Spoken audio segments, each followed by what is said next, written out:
Crime प्रमुख barrister Asaduddin Owaisi ने इतिहास रच दिया है। दरअसल आपको बता दें कि मुंबई के अंदर भारी बारिश के बावजूद वो भाषण देते रहे और उनके समर्थक भी काफ़ी जोश और जज्बे से लबरेज मिले हैं, जो लगातार खड़े होकर असदुद्दीन ओवैसी के भाषण को सुन रहे हैं और भींग रहे हैं। देखें ये दृश्य। जब तुम मेरे दिल पर हमला करोगे तो जिस्म की हर कुर्बानी को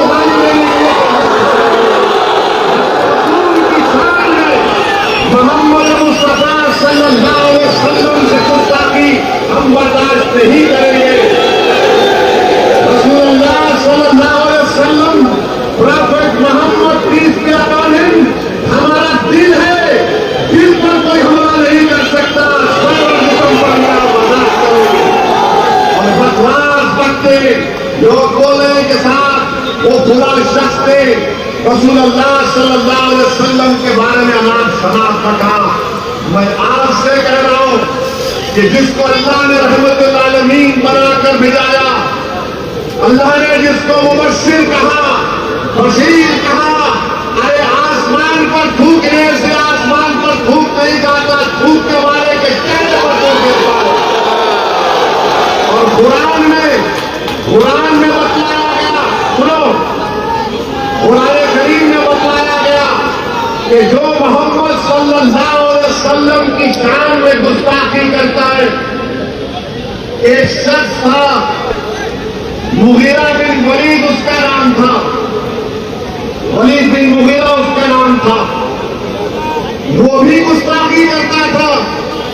तो कुरान करीम ऐलान कर रहा है कि जो नबी की शान में बकवास बकेगा वो वलदुल हराम, वो वलदुल हराम इसीलिए को बोलते हो। कानून तो सबके लिए है ना। आप जब बोल चुके तो क्या महाराष्ट्र के मुख्यमंत्री को ये सेध देता है एकनाथ शिंदे उसका साथ दे? क्यों एकनाथ शिंदे उसका साथ दे रहे हैं? कानून अगर है तो उसको गिरफ्तार करो। हम क्या पूछ रहे हैं? हम ये नहीं कह रहे कि आसमान से तारे तोड़ कर ला कर दो, हम ये नहीं कह रहे कि चांद से मट्टी ला कर दो, हम ये कह रहे हैं कि कानून को इस्तेमाल करो और उसको जेल को भिजाओ। मगर आज आप देख रहे हैं कि कोई इस पर, जितने सेकुलर पार्टीज है सब कानून सन्नाटा है, भूखे बनकर बैठे हुए हैं, कोई नहीं बोल रहा इसके ऊपर। जब इम्तियाज जलील ने ऐलान किया कि जुलूस निकाला जाएगा, एहतजाज होगा, तो हमने हर पार्टी के जिम्मेदारों को जिले सतह पर खत लिखकर भिजाया कि आओ इस एहतजाज में। ये मंजलिस का एहतजाज नहीं है, ये रसूलुल्लाह सल्लल्लाहु अलैहि वसल्लम की अज़मत के लिए हम निकल रहे हैं। ये नामूस रिसालत का मसला है, इसमें तुम्हारे मेरे सियासी इख्तिलाफात हम इसको बाजू रखते थोड़े दिन देर के लिए, मगर कोई सेकुलर पार्टी का भी नहीं आया। क्यों नहीं आया भाई? हमने कांग्रेस को लेकर भिजाया, राष्ट्रवादी को लेकर भिजाया, समाजवादी को भिजाया, जितने ये सब लोग हैं सबको हक भिजाया इम्तियाज जलील ने कि आओ तुम क़यादत करो, इम्तियाज जलील तुम्हारे पीछे चलेगा। मगर कोई नहीं आए और सबको एक फिक्र लाहक थी कि औरंगाबाद से इम्तियाज जलील को पुलिस निकलने नहीं देगी, निकलेगा तो पुलिस अरेस्ट कर लेगी, या अगर जाएगा तो रोड पर गड़बड़ हो जाएगी। याद रखो महाराष्ट्र के मुसलमानों, जब तक तुम एहतजाज नहीं करोगे हम अपने मसाइल को हल नहीं करवाएंगे। तुमने एक कोशिश की, तुमने लाखों की तादाद में निकला और आज महाराष्ट्र की हुकूमत परेशान है। बीजेपी के 5 एमएलए मुख्यमंत्री को खत लिखकर कह रहे कि जिसने प्रॉफेट मोहम्मद की शान में गुस्ताखी की, अनाज शराब करने की कोशिश की, उसको गिरफ्तार किया जाए। एकनाथ शिंदे को मालूम हो गया कि ये आज का मुस्लिम नौजवान, ये आज की हमारी माँ और बहनें अब तुमसे डरने वाली नहीं है।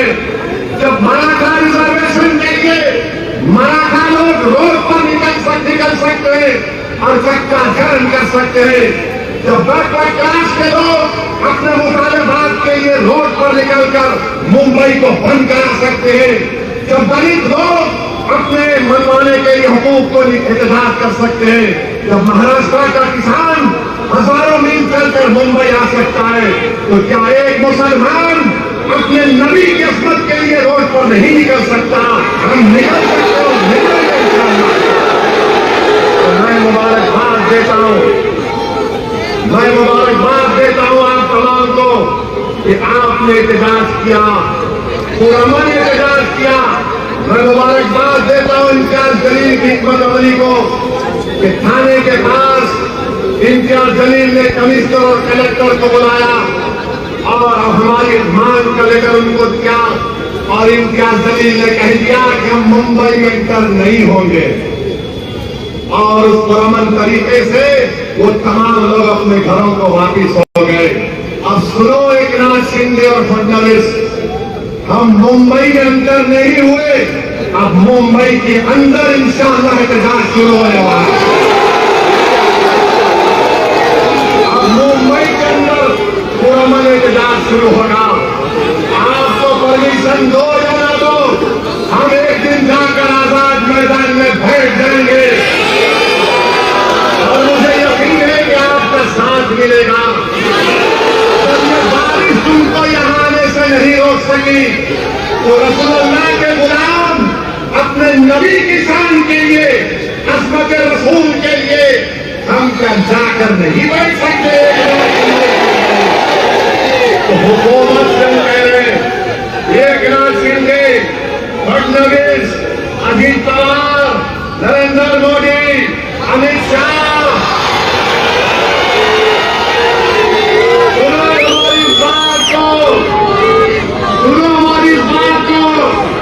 अब शेर जाग चुका है, अब शेर जाग चुका है।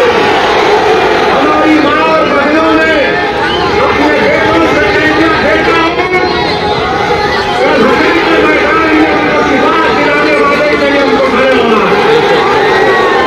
मैं सलाम करता हूँ तुम्हारे जज्बे को, मैं सलाम करता हूँ। और याद रखो, हम बताना चाह रहे लोग हम समझ, देखो बारिश भी रुक गई, इस बात से बारिश से डरना नहीं। बारिश हो रही थी पर निकल कर बरसा, अल्लाह की रहमत बरस रही है, कोई बात।